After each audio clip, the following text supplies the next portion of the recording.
మీద ఉన్న ప్రజలందరి ఎడల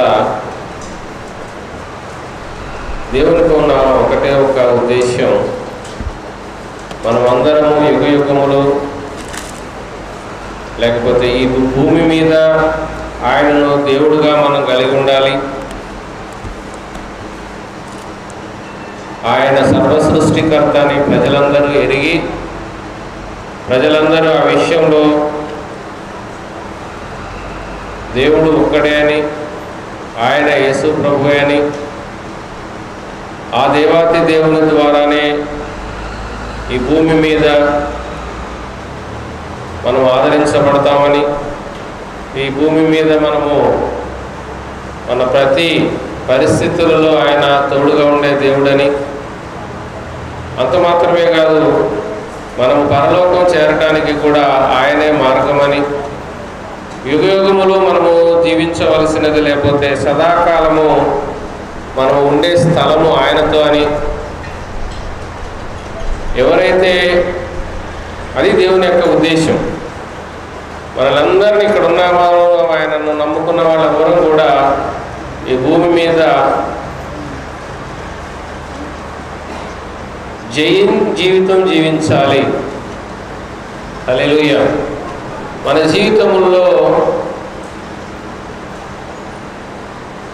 అపవాదికి చిక్కిపోయిన పరిస్థితులు, దుష్టుని చేతుల్లో బంధకాలలో ఉండటానికి కాదు దేవుడు మనల్ని పిలిచింది, లేకపోతే దేవుడిగా తన యొక్క ప్రభావము, తన యొక్క శక్తి ఎందుకు తెలియజేయబడుతుంది అనంటే, మనం బలహీనులుగా ఉండటానికి కాదు, మనం ఇంకా శక్తి లేని వాళ్ళలాగా ఉండటానికి కాదు, మనం ఇంకా దేవునిని, నిజ దేవునిని ఎరగని ప్రజల్లాగా మన దినాలు గడపడానికి కాదు దేవుడు మనల్ని ఎన్నుకున్నది. అందుకే మొదటి వచనం అంటున్నాడు, యూదాలో దేవుడు ప్రసిద్ధుడు. ప్రసిద్ధుడు అంటే అందరికీ తెలిసిన వ్యక్తి కావచ్చు, లేకపోతే ఒక స్థలము ప్రసిద్ధమైన స్థలము అని అంటే అది అందరికీ తెలియజేయబడే స్థలం. మిగతా స్థలాల కంటే ఆ స్థలంలో ఒక ప్రత్యేకత, ఆ స్థలములో అనేకులకు గొప్పగా పిలువబడిన ఆ స్థలం ఈ రోజున దేవుని నమ్ముకున్న నీవు నేను యూదా అనంటేనే స్తుతి చెల్లించటం అని అర్థం. హల్లెలూయా. యూదా అంటేనే స్తుతి చెల్లించట. మరి యూదాలో దేవుడు ప్రసిద్ధుడు. ఆయన స్తుతి చెల్లిస్తున్న మన జీవితాలలో మనము ఆయన నామమును ప్రసిద్ధి చేయటము నీ ద్వారా, నా ద్వారా. మనమందరం అంటున్నాము మేము దేవుణ్ణి స్తుతించే వాళ్ళం.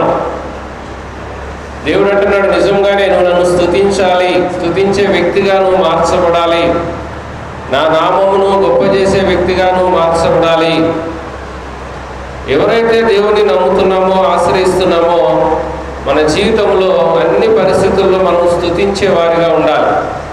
ఎప్పుడైతే నువ్వు నీ జీవిత కాలంలో, మన జీవిత కాలంలో ఆయన దేవాతి దేవుడని, సృష్టికర్తని, నీ రక్షణకు కారకుడని, ఈ భూమి మీద నీకు ఆశ్రయదుర్గమని ఎప్పుడు నువ్వు మర్చిపోకుండా ఆయన స్తుతిస్తూనే నీ జీవితంలో దినాలు గడుపుతావో, నిన్ను బట్టి ఆయన నామము గొప్ప చేయబడుతుంది. హల్లెలూయా. ఇదిగో వీళ్ళు ఎన్ని శ్రమలు వచ్చినా ఆ దేవుడిని విడిచిపెట్టలేదు. ఎన్ని పరిస్థితులు అనుకూలంగా లేకపోయినా దేవుడిని ప్రార్థించడం మానట్లేదు, ఆయన స్తుతించడం మానట్లేదు, ఆయనను గొప్ప చేయటం మానట్లేదు. యోబు జీవితంలో అదే జరిగింది. నువ్వు అన్ని కాపాడుతున్నావు కాబట్టి యోబు నిన్ను స్తుతిస్తున్నాడు, కానీ ఒక్కసారి నువ్వు పక్కనుండు దేవా, ఆయన ఎలాగో ఆయన భక్తుల నుంచి తప్పిపోతాడో, ఎలాగో నిన్ను స్తుతించడం మానివేస్తాడో అన్నప్పుడు ఆ పరీక్షలో యోబు గెలిచాడు. ఎన్ని అనుకూల అననుకూల పరిస్థితులు ఎదురైనప్పటికీ దేవుడిని స్తుతించడం మానలేదు. ఈరోజు మొదటిగా దేవుడు మనందరి దగ్గర నుంచి ఏమి ఆశిస్తున్నాడు అని అంటే, నీ జీవితంలో ఏ పరిస్థితి ఈ రోజున నువ్వు అనుభవిస్తున్నప్పటికీ, ఏ అనారోగ్యపు స్థితిలో నువ్వు ఉన్నప్పటికీ, ఏ లేమిలో నువ్వు ఉన్నప్పటికీ, ఏ కరువులో నువ్వు ఉన్నప్పటికీ మనం ఆయనను స్తుతించే వాళ్ళంగానే ఉండాలి. హల్లెలూయా. నిజంగా దానిని బట్టి దేవుడు మొదటిగా సంతోషించే దేవుడు. మనం అన్నీ బాగుంటే స్తుతించడం చాలా తేలిక. అన్నీ బాగున్నప్పుడు, అన్నీ అనుకూలంగా ఉన్నప్పుడు దేవానికి స్తోత్రం అనడం చాలా ఈజీ. కానీ ఏమీ అనుకూలము లేనప్పుడు నీవు కానీ దేవుణ్ణి స్తుతించే వ్యక్తిగా ఉన్నట్లయితే దాని ద్వారా రాబోయే దినాలలో దేవుడు నిన్ను జ్ఞాపకం చేసుకునే దేవుడు. యోబుని జ్ఞాపకం చేసుకున్నాడు, తిరిగి రెట్టింపు ఆశీర్వాదాన్ని ఇచ్చాడు. అలానే మన జీవితాల్లో కూడా ఈ రోజున ఏ శ్రమ, ఏ దుఃఖము, ఏ ఇరుకు, ఏ ఇబ్బందుల్లో మన జీవితాలు ఉన్నప్పటికీ యూదాలో ఆయన ప్రసిద్ధుడు, దేవుడు ప్రసిద్ధుడు కనుక దేవుని దగ్గర మనం తీర్మానం చేయాలి. దేవా, ఏ పరిస్థితుల్లో ఉన్నప్పటికీ నేను నిన్ను స్తుతించటం మానను. ఎందుకనంటే నువ్వే నా సృష్టికర్తవు, నువ్వే నా దేవుడవు, నువ్వే నాకు ఆశ్రయదుర్గము. నేను ఈ రోజున శ్రమలో ఉన్నాను కావచ్చు, కానీ ఈ శ్రమలో నుంచి నన్ను విడిపింపగల దేవుడవు నీవే. ఈ రోజున నా జీవితంలో దుఃఖం ఉన్నది కావచ్చు, కానీ సంతోషాన్ని అనుగ్రహించగలిగిన వాడవు నీవే. ఈ రోజున నేను కృంగిన స్థితిలో ఉన్నాను కావచ్చు, కానీ ఆ కృంగుదలలో నుంచి నన్ను పైకి లేవనెత్తగలిగిన వాడవు నీవే అని ఎవరిమైతే దేవుడిని స్తుతిస్తూ ఉంటామో మనలను బట్టి దేవుడు ప్రసిద్ధుడిగా మార్చబడతాడు. హల్లెలూయా. నీ జీవితాన్ని బట్టి, నువ్వు స్తుతించిన విధానాన్ని బట్టి దేవుని నామం గొప్ప చేయబడుతుంది. అందుకే ఇశ్రాయేలులో ఆయన నామము గొప్పది. ఇశ్రాయేలు అని అంటే పట్టుదల కలిగిన ప్రార్థన జరిగించే యాకోబు ఇశ్రాయేలుగా ఎప్పుడు మార్చబడ్డాడు అని అంటే ఆస్తిపాస్తులు ఉన్నాయి, అన్నీ కలిగి ఉన్న స్థితిలో కూడా ఎప్పుడైతే తిరిగి వస్తున్నాడో అన్న దగ్గరికి, సంపద ఉన్నది, పిల్లలు ఉన్నారు, కుటుంబం ఉన్నది, అన్నీ ఉన్నప్పటికీ దేవుడితో పోరాడాడు. ఏమని అంటే, దేవా నువ్వు నన్ను ఆశీర్వదిస్తే కానీ నిన్ను విడువను అని ఎప్పుడైతే ఆ పోరాటం చేశాడో, మనమంటాము మాకు ఇల్లుంటే చాలు దేవా, పిల్లలుంటే చాలు, ఇల్లుంటే చాలు, కొద్దిగా పైసలుంటే చాలు. కానీ యాకోబుకు అన్నీ ఉన్నాయి, సమస్త ఆస్తిపరుడు, ఒంటెలు, అన్నీ, పశువుల మందలు, సంతానం అన్నిటితో కలిగి తిరిగి వస్తున్నాడు. అయినప్పటికీ అన్నాడు, నీవు నన్ను ఆశీర్వదిస్తే కానీ. ఎప్పుడైతే ఆ విధంగా రాత్రంతా పోరాటం చేశాడో దేవుడు యాకోబు అన్న పేరును కొట్టివేసి, నువ్వు మనుషులతో పోరాడి గెలిచావు, దేవునితో పోరాడి గెలిచావు కనుక నీ పేరు ఇశ్రాయేలుగా అని మార్చబడిన అనుభవంలోకి యాకోబు వెళ్ళాడు. హల్లెలూయా. మరి మన జీవితంలో మనకి ఆ పట్టుదల కలిగిన ప్రార్థన, దేవునితో పోరాటం చేయవలసిన పోరాటం అంటే ప్రార్థనలో పోరాటం. పోరాటం అనంటే ప్రార్థనలో పెనుగులాటం, గోజాటం, మొరపెట్టడం, బతిలాడుకోవటం, తగ్గించుకోవటం, రోదన చేయటం. ఎప్పుడైతే అలాంటి పట్టుదల కలిగిన ప్రార్థన మన జీవితాలలో మనం కలిగి ఉంటామో ఆయన నామము గొప్పది. హల్లెలూయా. అప్పుడు యేసు నామమును బట్టి మనం యేసు నామమున ఏమి పలికినా, దుష్టుల నుంచి విడిపింపవలసిన అవసరం వచ్చినా, మనం చేసే ప్రతి ప్రార్థన ఆయన నామమును బట్టే. మనం అంటాం అన్ని యేసు నామములో ప్రార్థిస్తున్నాం అంటాం. ఏంటి యేసు నామములో అంత గొప్ప శక్తి ఏమున్నది? ఆయన నామము ఇశ్రాయేలులో ఆయన నామము గొప్పది. ఎప్పుడైతే మనము పట్టుదల కలిగిన ప్రార్థించే వ్యక్తులంగా మన జీవితాలలో మార్చుకుంటామో ఆయన నామమును బట్టి మన జీవితంలో కార్యాలు జరుగుతాయి. ఆయన నామమును బట్టి పేతురు, యోహానులు దేవాలయానికి వెళ్తున్నప్పుడు ఆ భిక్షగాడు ఎదురైనప్పుడు వారు ఏమైనా సహాయం చేస్తారేమో అని అడిగినప్పుడు, మాకు కలిగినదే మీకు ఇస్తున్నాము కానీ యేసు నామమున లేచి నడవమన్నప్పుడు ఎలాగైతే ఆ కుంటివాడు లేచి గంతులేసుకుంటా దేవాలయంలోకి వెళ్ళాడో, యేసు నామమును మనము కలిగి ఉంటే, మనం పట్టుదల కలిగిన ప్రార్థన మనం నేర్చుకుని మన జీవితంలో అది ఒక భాగం అయితే, మన ద్వారా ఆ యేసు నామమును గొప్పని చేసే వ్యక్తులంగా దేవుడు మన జీవితాల్లో కార్యం జరిగిస్తాడు. మొదటిగా మనం ఆయన స్తుతించే వాళ్ళలాగా ఉండాలి. ఇశ్రాయేలు అంటే పట్టుదల కలిగిన ప్రార్థించే వ్యక్తులంగా మనం మార్చబడాలి. ఆ రెండు ఉంటే మాత్రమే సరిపోదు. దేవుడు ఇంకా మన దగ్గర నుంచి కోరుకుంటున్న విషయం, షాలేములో ఆయన గుడారము ఉన్నది. షాలేము అనంటే సమాధానం. షాలేము అనంటే అందరితో నువ్వు సమాధానంగా ఉండే వ్యక్తులంగా ఉండాలి. సమాధాన పడటము అనంటే ఎవరి విషయంలోనైనా సరే మనం ఎవరిని ద్వేషించే వారిగా, ఎవరి మీద కక్ష పెట్టుకునే వాళ్ళలాగా, అసూయపడే వాళ్ళలాగా, ఓర్వలేని వాళ్ళలాగా ఉండటానికి వీలేదు. నువ్వు షాలేములాగా ఉండాలి. సమాధానము కలిగిన వ్యక్తిలాగా ఉండాలి. అందరితో సమాధానంగా ఉండాలి. నిన్ను బాధించేవారైనా సరే, నిన్ను హేళన చేసేవారైనా సరే, నిన్ను నిందించే వాళ్ళైనా సరే, మనము వారితో సమాధానమైన మాటలే కలిగిన వ్యక్తులంగా మనల్ని మనం మార్చుకోవాలి. షాలేముగా ఉంటే, షాలేములో ఆయన గుడారము ఉన్నది. దేవుడు ఎప్పుడైతే మనలో నివాసం చేయాలి అని అంటే, సియోనులో ఆయన ఆలయం ఉన్నది. హల్లెలూయా. యెరూషలేములో, యెరూషలేము అన్న పట్టణములో సియోను కొండ మీద ఆనాటి కాలంలో దేవాలయం నిర్మించబడింది. ఈనాటి కాలంలో నువ్వు నేనే సియోను. దేవుడి చేత ఎన్నుకోబడిన స్థలం మనమే. దేవుడు మనలో నివాసం చేయడానికి ఆయన ఒక ఆలయముగా ఉన్నాము నువ్వు నేను. ఈ లోకంలో ఉన్న ప్రతి వ్యక్తి ఎవరైతే ఆయన ఆశ్రయిస్తున్నారో, లేదా ఈ భూమి మీద ఉన్న ప్రతి మానవుని జీవితంలో దేవుడు ఏర్పాటు చేసుకున్న సియోనులో ఆయన నివాసం చేయడానికి నిన్ను నన్ను ఎన్నుకున్నాడు. ఈ విషయం మనం మర్చిపోవడానికి వీల్లేదు. ఏంటి దేవుడి యొక్క నివాసంగా దేవుడు నిన్ను నన్ను ఎన్నుకున్నట్లుగా దేవుడు నివాసం చేయాలి అని అంటే, దేవుడు మనలో నివసించాలి. దేవుడు మనతో సహవాసం చేయాలి.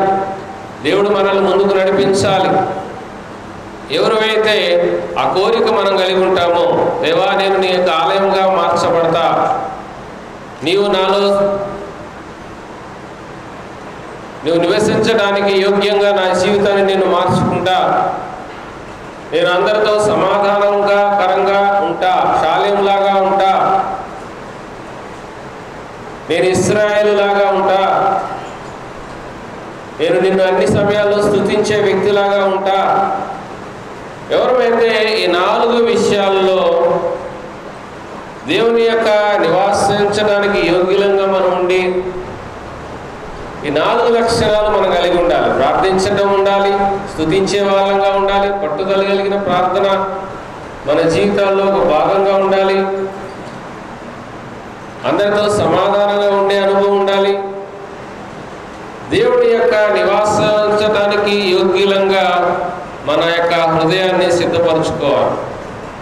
ఎప్పుడైతే ఈ 4 విషయాల్లో మనం జాగ్రత్త కలిగి ఉంటామో, వారి జీవితాల్లోనే అక్కడ వింటి అగ్ని బాణములను, కేడెములను, కత్తులను, యుద్ధాయుధములను ఆయన విరుగగొట్టెను. ఎక్కడ ఏ వ్యక్తి అయితే ఈ 4 లక్షణాలు లేకపోతే ఈ 4 విషయాల్లో జాగ్రత్త కలిగి ఉంటారో, అప్పుడు ఏ శత్రువు నీ మీద ఎలాంటి కత్తులు, యుద్ధాయుధములు, ఏ యొక్క శ్రమ, ఇబ్బంది నిన్ను ఒకవేళ తాకాలని ప్రయత్నించినా వాటన్నిటినీ విరుగగొట్టే బాధ్యత, ఆ పని దేవుడు తీసుకుంటాడు. అక్కడ వింటి అగ్ని బాణములను నిన్ను ఒకవేళ నశింప చేయాలని ఎదురు చూసే వాళ్ళైనా సరే, అగ్ని బాణములు, అగ్ని అంటేనే శత్రువు మన మీదకి వేసే ఏ అగ్ని బాణమైనా మనల్ని నశింప చేయకుండా, శత్రువు మన మీద విసిరే కత్తులు కానీ, అపవాది దగ్గర నుంచి వచ్చే ఏ యుద్ధాయుధమైనా సరే మన జీవితాల్లో విరుగగొట్టబడాలి. విరుగగొట్టబడటం అంటే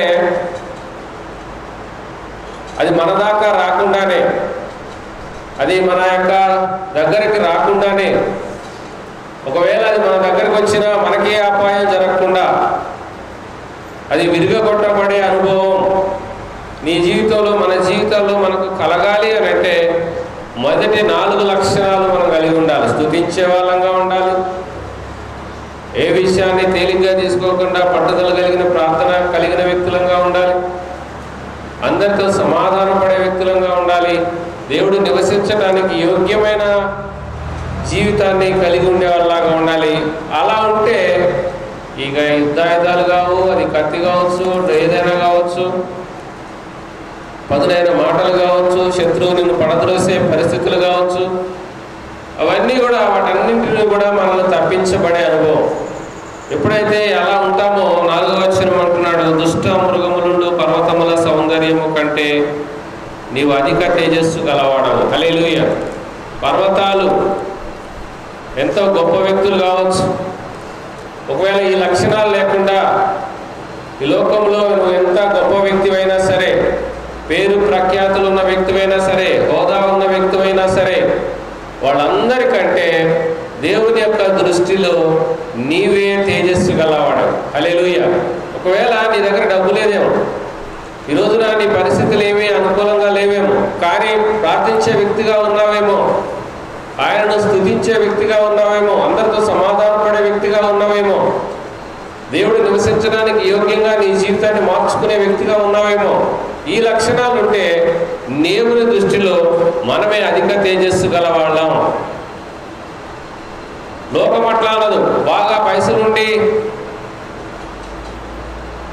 సంపద ఉన్నవాళ్ళు, లేకపోతే హోదా ఉన్నవాళ్ళు, అధికారం ఉన్నవాళ్ళు, వాళ్ళే గొప్ప వాళ్ళంటది లోకం.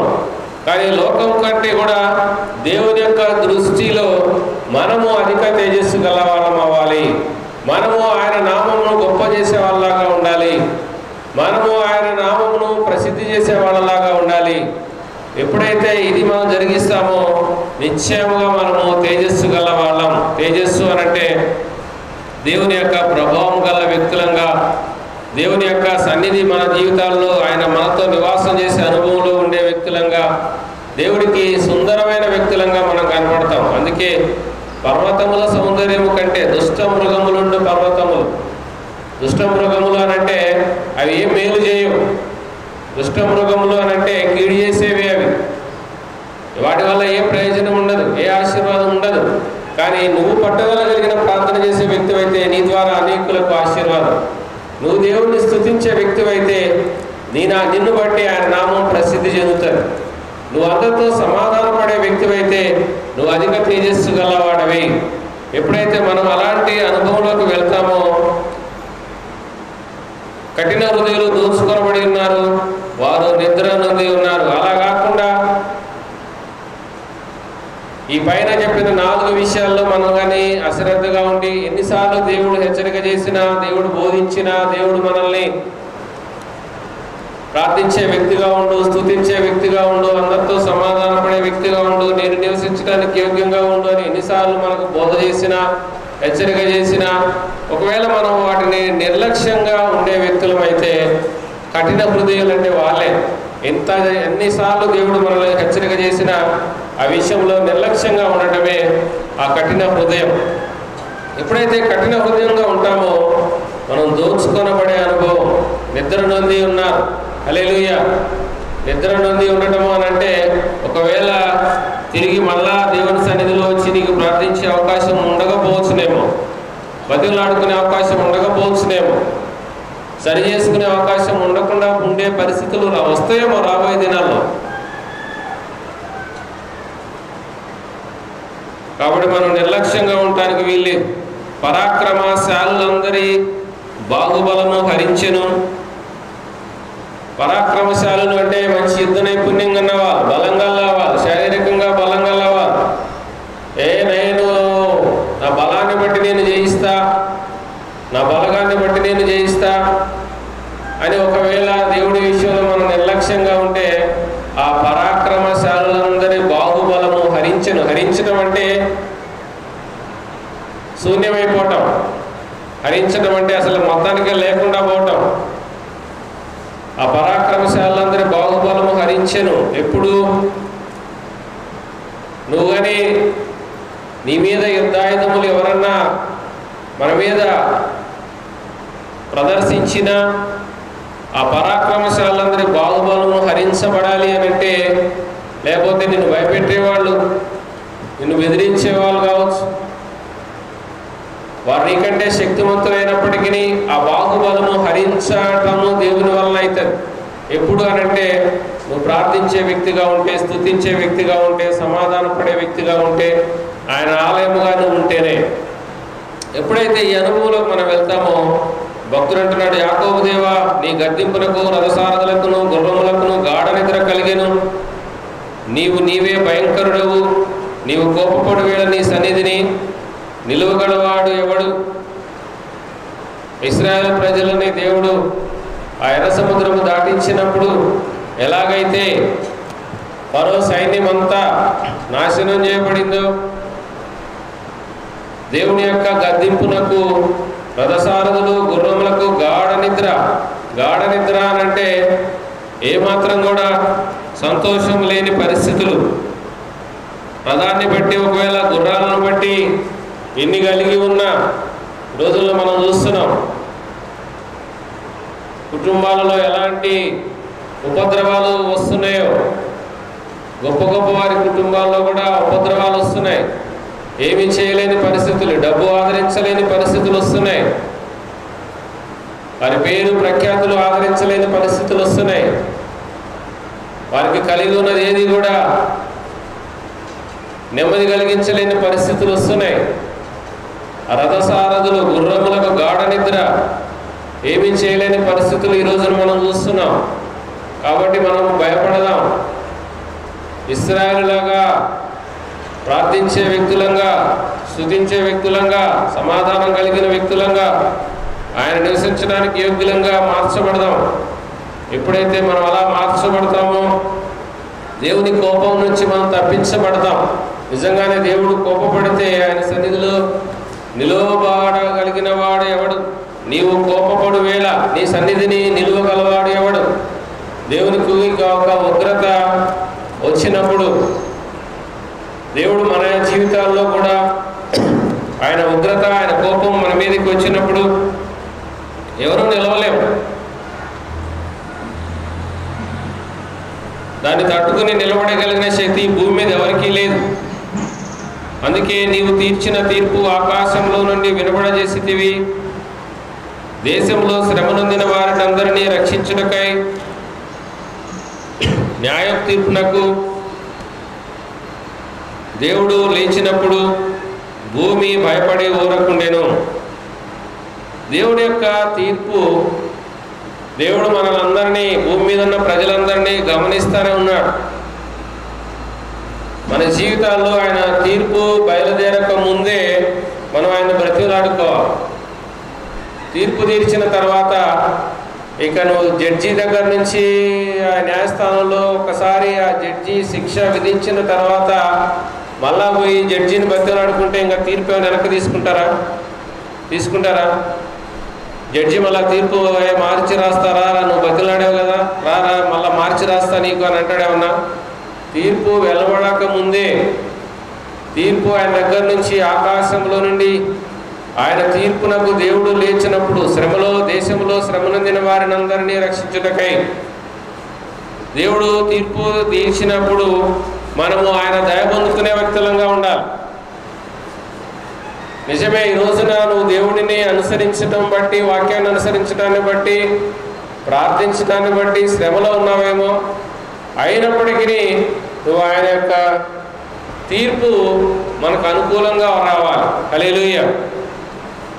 దేవుడు తీర్పు తీర్చడానికి ఎప్పుడు వస్తాడు? నువ్వు శ్రమ నొందిన వారిని రక్షించుటకై. దేనిని బట్టి శ్రమ? మనం అన్యాయంగా ప్రవర్తిస్తా, సమాధానం పడని వ్యక్తులంగా, కఠిన హృదయం కలిగి ఉంటే దేవుడు మనకి తీర్పు అనుకూలంగా రాదు. దేవుడు మనకు శ్రమ నొందిన వారిలో అందరినీ రక్షించుటకై. శ్రమ నొందిన వారు అని అంటే, ఒకవేళ నువ్వు ఆయన స్తుతిస్తూ కూడా ఇబ్బందులు పడుతున్నావు అనుకోండి, పట్టుదల కలిగిన ప్రార్థన కలిగినా కానీ ఇంకా నీ జీవితంలో మేలు అనుభవించని రోజు ఈ రోజున ఉన్నదేమో. ఇంకా అందరితో సమాధాన పడుతున్నా కానీ ఇంకా నిన్ను బాధించే వాళ్ళే తయారవుతున్నారేమో. ఇవి మనము దేవుని కొరకు పడే శ్రమలు. ఇలాంటి శ్రమలలో వారిని రక్షించుటకై దేవుడు న్యాయపు తీర్పు. హల్లెలూయా. నువ్వు నిజంగా నువ్వు పడుతున్న శ్రమ దేవునికి న్యాయానికి తగినదైతే, దేవుని యొక్క సన్నిధిలో నువ్వు శ్రమ నొందిన వ్యక్తిగా గుర్తింపబడితే, కొంతమంది దేవుడికి ఇష్టంగా జీవించకుండా శ్రమల పాలవుతారు. అదిగా దేవుని ఇష్టానుసారంగా లేదా దేవునికి చిత్తానుసారంగా జీవిస్తూ ఒకవేళ ఈ రోజున శ్రమ అనుభవిస్తే నీకు నిశ్చయముగా అనుకూలమైన తీర్పే. ఏంటి ఆ తీర్పు అంటే రక్షించబడే తీర్పు, నెమ్మది కలిగించే తీర్పు, లేవనెత్తే తీర్పు, విడుదల ప్రకటించే తీర్పు. దేవుని దగ్గర నుంచి ఏ తీర్పు అయితే సిద్ధపరచబడి ఉన్నదో ఆ తీర్పును పొందుకోవాలి అని అంటే ఆ సమయంలో ఎవరు కూడా మాట్లాడటానికి లేదు. భూమి భయపడి ఊరకుండెను. హల్లెలూయా. దేవుడు ఇట్లా ఎందుకు చేశాడు, అట్లా ఎందుకు చేశాడు, అలా ఎందుకైంది, ఇలా ఎందుకైంది అని మనం ప్రశ్నించడానికి ఎవరికి అధికారం లేదు. మనం అందరం మౌనంగా ఉండాల్సిందే దేవుడు తీర్పు తీర్చినప్పుడు. అయితే దేవుని యొక్క తీర్పు శ్రమలో ఉన్న వారిని రక్షించడానికే. నువ్వు ఈ రోజున ఏ శ్రమ అనుభవిస్తున్నావో అది దేవుని యొక్క సన్నిధిని స్తుతించడాన్ని బట్టా, లేదా దేవుని యొక్క సన్నిధిలో ప్రార్థిస్తున్నాన్ని బట్టా, ఏ శ్రమను అనుభవించినా ఆ శ్రమ నీ జీవితంలో దేవుడు చూస్తూ మౌనంగా ఉండే దేవుడు కాదు. కానీ ఆయన నీకు దినాన్ని నేను రక్షించడానికి ఆయన లేచే దేవుడు. ఆయన లేచినప్పుడు ఎవరు కూడా ఎందుకు ఇలా చేసేవారు అనడానికి ఎవరికి అధికారం లేదు. నరుల ఆగ్రహము నిన్ను స్తుతించును, ఆగ్రహ శేషమును నీవు ధరించుకొందువు. నరుల ఆగ్రహము నిన్ను స్తుతించును. హల్లెలూయా. యేసు ప్రభువుని సిలువ వేయము, సిలువ వేయము అని ఆనాటి కాలంలో శాస్త్రులు, పరిసయ్యులు వీళ్ళందరూ కలిసి యేసుని సిలువ వేయని సిలువకు అప్పచెప్పారు. ఎందుకు అని అంటే వారి యొక్క యేసు ప్రభు యొక్క మార్గంలో లేదా యేసు ప్రభు చెప్పే బోధ వాళ్ళకి నచ్చలేదు, రుచించలేదు, కోపం వచ్చింది. కానీ ఆగ్రహం బట్టి సిలువ వేయబడ్డాన్ని బట్టి ఈ రోజున మనమందరం కూడా ఆయన స్తుతించే వ్యక్తులంగా మార్చబడ్డాం. ఆయన నామము గొప్ప చేయబడింది. మరణమునకు అప్పచెప్పబడిన తర్వాత ఆయన యేసుని మరణమునకు అప్పచెప్పిన తర్వాత మూడవ దినమున తండ్రి ఎలాగైతే లేపాడో ఆ మరణాన్ని బట్టి ఈ రోజున నీవు నేను ఎలాగూ రక్షణ అనుభవిస్తున్నామో దానిని బట్టి మనం ఆయన్ను స్తుతించగలుగుతున్నాం. హల్లెలూయా. దేవుని యొక్క స్తుతికి పాత్రులుగా ఆగ్రహ శేషమును నీవు ధరించుకొందువు. ఎప్పుడైతే మన జీవితాల్లో మనం స్తుతించే వ్యక్తులంగా మార్చబడతామో శ్రమను బట్టి, ఇరుకును బట్టి, ఇబ్బందిని బట్టి దేవుడు నీకు న్యాయమైన తీర్పు కలుగజేసినప్పుడు మనం ఆయన స్తుతించే వ్యక్తులంగానే ఉండాలి. మీ దేవుడైన యెహోవాకు మొక్కుకొని మీ మొక్కుబడులను చెల్లించుడి. ఆయన చుట్టూ ఉన్న వారందరూ భయంకరుడగు ఆయనకు కానుకలు తెచ్చి అర్పింపవలెను. మీ దేవుడైన యెహోవాకు మొక్కుకొని మీ మొక్కుబడులను చెల్లించుడి. ఇది మనం చేయవలసిన కార్యం. హల్లెలూయా. మనం మొదటిగా ఆయనను బట్టి స్తుతిస్తున్నాం, ప్రార్థిస్తున్నాం, సమాధాన పడుతున్నాం. ఎప్పుడైతే ఈ పనులు చేస్తున్నామో శత్రువుల విషయంలో ఆయన కలుగు చేసుకుంటున్నాడు, యుద్ధాయుధములు ఆయన విరగొడుతున్నాడు. మా ఇంకా న్యాయమైన తీర్పు శ్రమలను బట్టి నీకు తీర్పు తీర్చడానికి ఆయన లేచి వస్తున్న దేవుడు. ఎప్పుడైతే దేవుడు ఇవన్నీ మనం చేస్తున్నాడో మనం ఇంకో చేయవలసిన పని ఇంకోటి ఏంటి అని అంటే మనం ఆయనకు మొక్కుబడులను చెల్లించాలి. హల్లెలూయా.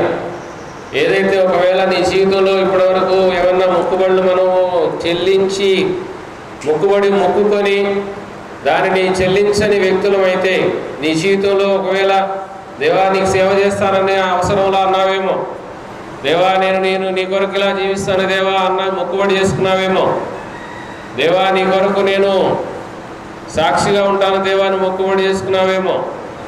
నీ కొరకు నేను ప్రభా అనేకులకు నీ నామం ప్రకటించే వ్యక్తిగా ఉంటానని మొక్కుబడి చేసుకున్నావే, సాక్షి చెప్తానని మొక్కుబడి చేసుకున్నావేమో. ఏ విషయంలో నువ్వు దేవునికి మొక్కుబడి చేసుకున్నావో ఈరోజు నా దేవుడు అంటున్నాడు, ఆ మొక్కుబడులు నువ్వు చెల్లించాలా, అంటే ఆ పనిలో నువ్వు కొనసాగాలి. అది ఏ విషయమైనా కావచ్చు. ఉపవాసం ఉండి ప్రార్థన చేస్తానని మొక్కుబడి చేసుకున్నావా?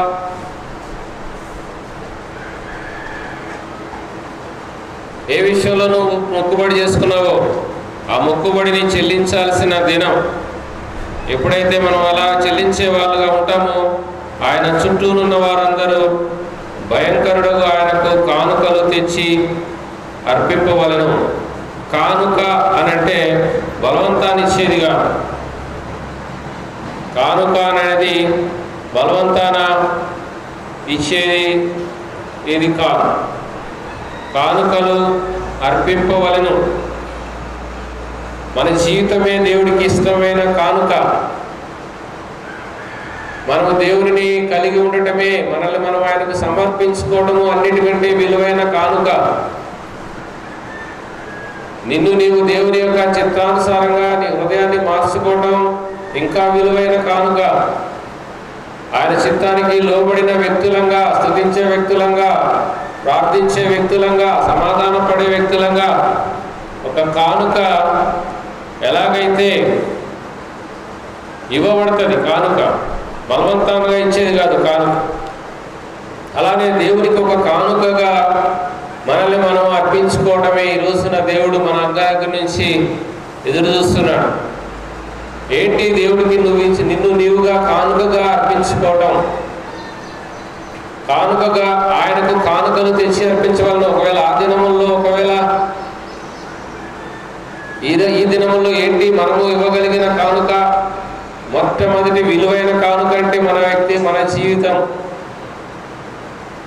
ఒక వ్యక్తి, ఒక విశ్వాసి ఎవరైతే తన యొక్క సమయం కావచ్చు, తన జీవితాన్ని కావచ్చు, ఎవరమైతే దేవునికి ఇష్టంగా జీవిస్తూ మనల్ని మనం ఆయన సన్నిధిలో ఒక కానుకలాగా, అంటే దేవుడికి ఇష్టమైన కానుక. ఏంటి నువ్వు నేను రక్షించబడితే ఇక అంతకంటే దేవునికి సంతోషకరమైనది ఈ భూమి మీద ఏదీ లేదు.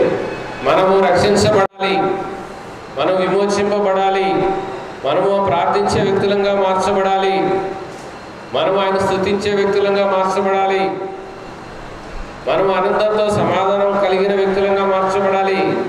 ఎప్పుడైతే ఇవన్నీ మనము కలిగి ఉంటామో మనము చాలా విలువైన కానుక దేవునికి. మనం చాలా విలువైన కానుకగా దేవుడు మనల్ని ఎంచుతాడు. మనం అర్పించే కానుక మన జీవితమే.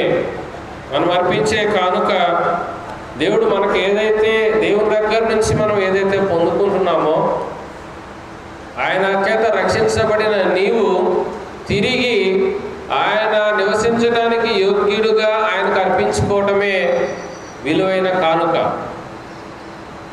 బలవంతానగా నీ ఎమ్మడబడి అర్పించుకో దేవుడికి అర్పించుకో, దేవుడికి సమర్పించుకో, దేవుడు అదిగా నీ అంతటా నీవే, నువ్వు అంతటా నీవే దేవుని సన్నిధికి వెళ్ళినప్పుడు, దేవా నేను నీ కానుకగా సమర్పించుకుంటాను దేవా. ఎందుకనంటే నువ్వు నాకు రక్షణకు ఆధారం నీవే, నాకు ఆశ్రయదుర్గము నీవే, నన్ను ఈ భూమి మీద కాపాడేవాడు నీవే, నాకు సంతోషాన్ని ఇచ్చే దేవుడు నీవే, సమాధానం కలుగజేసేవాడు నీవే, శత్రు భయం నుంచి కాపాడేవాడు నీవే, శత్రు యుద్ధాయుధములు విరగొట్టేవాడు నీవే, నీవే న్యాయమైన తీర్పు తీర్చే దేవుడవు. నాకు అన్యాయమైనది కానీ నువ్వు న్యాయం తీర్చే దేవుడు కనుక నేను నీకే లోబడతా, నీకే కానుక అర్పించుకుంటా, నీకే మొక్కుబడులు చెల్లిస్తా అని ఎవరైతే అలాంటి తీర్మానం చేస్తామో ఆయన నిశ్చయముగా అధికారుల పొగరును ఆయన అణిచివేయవాడు. కొంతమంది ఉంటాం దేవుడికి మనల్ని మనం సమర్పించుకోవడం కూడా కొంతమంది గొప్పగా చెప్పుకుంటారు.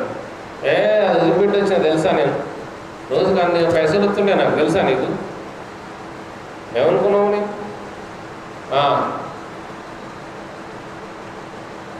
నేను ఇక్కడ ఉంటున్నా కానీ మందిరంలో బయట పని చేస్తే 1000 రూపాయలు వస్తాయి తెలుసా నీకు నాకు అన్నావు అనుకో, ఆ మనసు మనకు ఉందనుకో.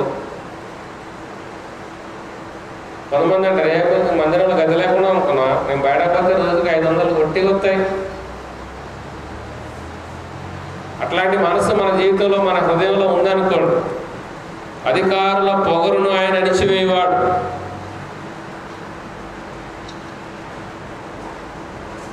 సంవత్సరం బెడ్ ఎక్కితే ఆ రోజు 500 ఎడిపోతాయో.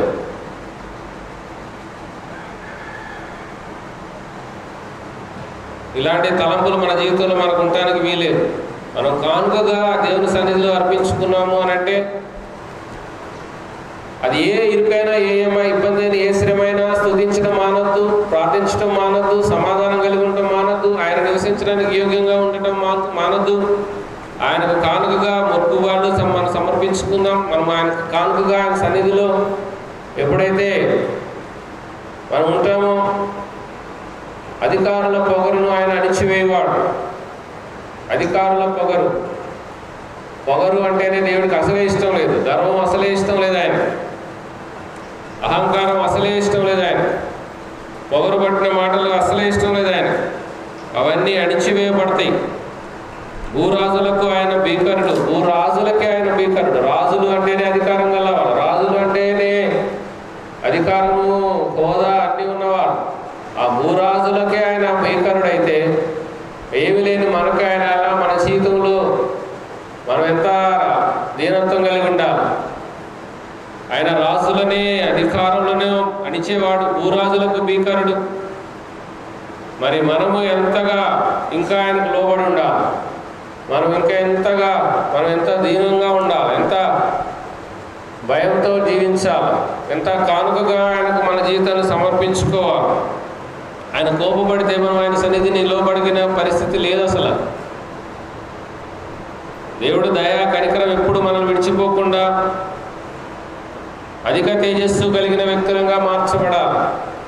రోజు రోజుకి నీ తేజస్సు అధికమవ్వాలి, రోజు రోజుకి నీ సమర్పణ అధికమవ్వాలి, రోజు రోజుకి నీ ప్రార్థన అనుభవం అధికమవ్వాలి, స్తుతించే అనుభవం అధికమవ్వాలి,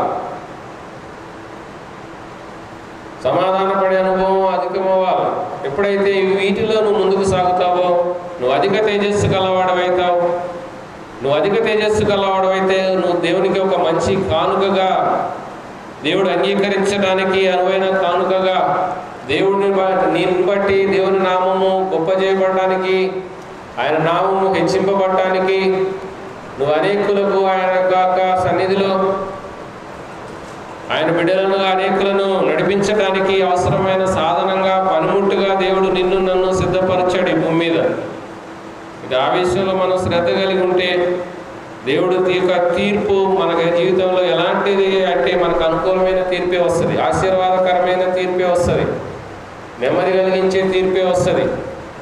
నువ్వు అలా కాకుండా నువ్వు మన యొక్క ఆలోచనను బట్టి మన తలంపులను బట్టి మనం దేవుడు ఒకవేళ ప్రశ్నించే వ్యక్తులంగా ఉన్నట్లయితే, కఠిన హృదయములుగా ఉన్నట్లయితే మనం దోచుకొని పడిపోయే పరిస్థితులు వస్తాయి, నిద్ర నొందే పరిస్థితులే వస్తాయి. కాబట్టి దేవుని దగ్గర పశ్చాత్తాపడదాం.